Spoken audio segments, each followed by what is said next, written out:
And once again, it is time for Cinema Corner with Charles, the angry producer. Right here, Charles, good to see you. Good as to see always. you, Tom. What do you have for us this time? So I got 3 good ones we're talking about today. But first of all, we're going to jump back from the weekend prior, not this last weekend. All right. We're going to talk about Sam Raimi's Send Help. Okay. So this is an R-rated survival horror thriller. So an employee and her insufferable boss become stranded on a deserted island, the only survivors of a plane crash. Here they must overcome past grievances and work together to make it out alive. So this stars the lovely and talented Rachel McAdams, and then also extremely talented Dylan O'Brien. Okay. So this is such a fun, wild movie. Even before going to see it, I had seen so many good reviews about it, you know. I've seen the same, but you're saying fun, wild movie, but you're saying horror. Okay, so it is labeled horror, but I do not consider it horror.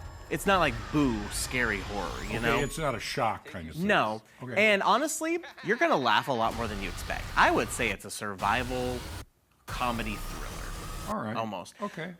There's so many parts of laughing. I watched it in a crowded theater, and I will always say it, watch it in a packed theater.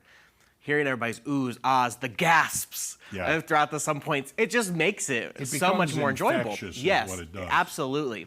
So a lot of people have compared this to Castaway meets Misery, to give you a little understanding of where we're kind of at here. All right. All right. Per usual, Rachel McAdams brings her all to a character. She has such a wide range of talent. I mean, She's we've got good. Mean What Girls, she The does, Notebook, you know, this is kind of her first more villain-esque role. Yeah, Regina George was kind of villain, but this is more villain. She's villain? She's villainous. I thought she was the nice guy.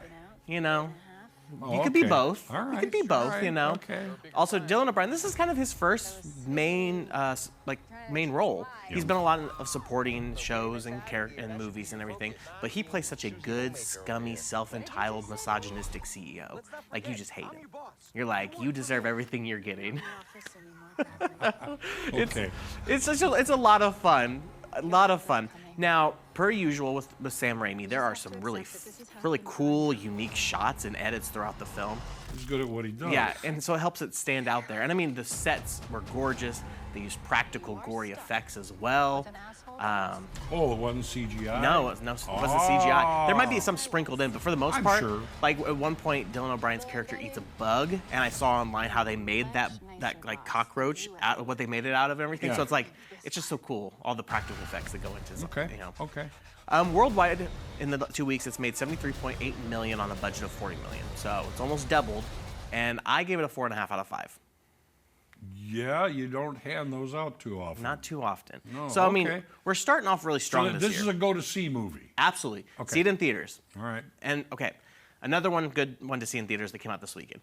Good luck, have fun, don't die. All right. This is an R-rated sci-fi action adventure comedy. So, it follows a man from the future when he arrives at a diner in LA where he must recruit the precise combination of disgruntled patrons to join him on a one-night quest to save the world from the terminal threat of a rogue AI. Okay. All right. So I can see this as a possibility. it's good, and here's the best thing. It's directed by the amazing Gore Verbinski.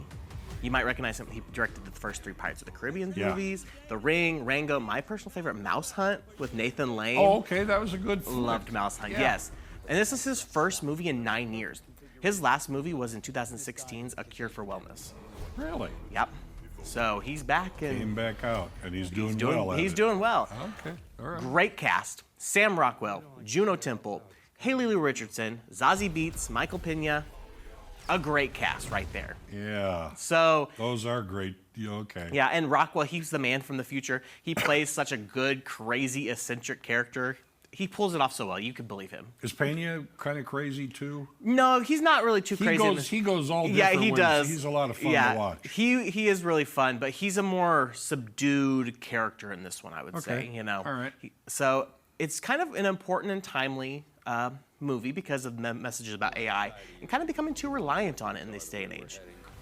Everybody's using ChatGPT for everything, so We're only at the beginning. yeah, too. unfortunately. So what's crazy about this, though, is Verbinski actually said that all the major studios wouldn't pick up the film. They wanted him to change certain aspects of it, and he stood strong and he didn't. which I applaud him for.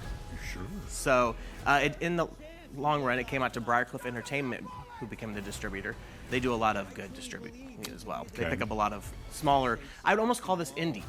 Okay. You know, even though it's got big names and like a great director, they've had some, they've had There to have been overcome. some big names hooked Yeah. with indie productions too. That is true, yeah. So far worldwide, it's kind of more word of mouth. I feel like for this one, it's only made 4.1 million with a budget of 20 million. So if you want a good movie to go watch, I highly recommend this one while it's in theaters. It's so good, I give it a 4 out of 5. All right. Another So, good one then. yeah. You have one more. I have right? one more, and it's a pretty good one too. Okay. So this is Crime 101, an R-rated crime thriller. So this is adapted from the Don Winslow novel of the same name. An elusive thief eyeing his final score encounters a disillusioned insurance broker at her own crossroads. As their paths intertwine, a relentless detective trails them, hoping to thwart the multi-million-dollar heist. Great cast as well here. Chris Hemsworth, Halle Berry, Mark Ruffalo, Barry Keoghan. What do you feel? That's all A rated. Exactly. Yeah. Yeah. Wow. Now, I will say the one thing about this. Going into it, I thought it was going to be, a high-end action kind. You think crime thriller, you think high-octane, very Well, action-driven. you think of those actors as Yeah. well. This is a more slow burner movie. It's about 2 hours and 20-ish minutes, I think, is what it was. And it kind of drags itself, but not in a bad way. It helps you get to know these characters a little better. Oh, a little more development. Yeah, a little bit more development. I didn't mind that, in all honesty. I wasn't looking at the clock constantly, like, when is this going to be over? Yeah, well, I noticed in comparison to the other two, comedy wasn't thrown in No, there. this is not a comedy at all. Okay. Yeah. Chris Hemsworth, he has his American accent on in this one. And, I was thinking throughout, I was like, I can't think of another movie he has an American accent. It's just kind of interesting hearing him bring out his American tone there. Sure. But he plays a great socially awkward character. Usually he's this, loud. Swagger. Yeah, he's got his swagger on. This is a more subdued character. So it's a different role for him. Okay. Halle Berry, gorgeous and stunning as ever. It's crazy she's 60-something years old. But she... No. Yeah, I think she's around 60. I know, I wouldn't have thought that. All right. I do wish, though, for her character, she would have had a little bit more to do with the heist stuff. The storylines are more parallel to each other, and then they diverge a little bit, but not as much as I would have wanted them Okay. to. All right. I would have wanted them to be more partners throughout the film, personally. Ruffalo too. Ruffalo, he plays what he plays in so many films great. He's that worn-out cop. Yeah. So, and he knows how to play that. He's Yeah, he played does. that in so many films. Yeah, he does. Now, I will say it's interesting. Chris Hemsworth and Mark Ruffalo have worked together, obviously, in the MCU. Right. Chris Hemsworth actually said it was intimidating to work with the serious actor Mark Ruffalo compared to the Hulk actor Mark Ruffalo. Yeah, because he did a lot of comedy Yeah. things as well. So it's, even though you've worked with somebody for X amount of years, it's a different style. And then Barry Keoghan, he plays a great crazy weirdo. I mean, Yeah. he does that in like every film though too. Yes. So worldwide, it's made 29.8 million on a budget of 90 million, and I gave it a 3.5 out of 5. All right. So- So you popped out three good, as far as you're concerned, three good films for folks to go see. Yeah. So some good ones out there. I don't suggest Wuthering Heights though, which came out this weekend. I haven't heard anything good about it. It's Oh just- my gosh, that one was. The only thing I've heard is basically, yeah, it's kind of a shallow take on. I haven't read the book, but I've The heard it original. takes nothing. It's more just trying to use the IP, but also it's about 2 hours and 20 minutes. 45 minutes before the ending, I was like, surely this thing's almost over. No, there's 45 minutes left.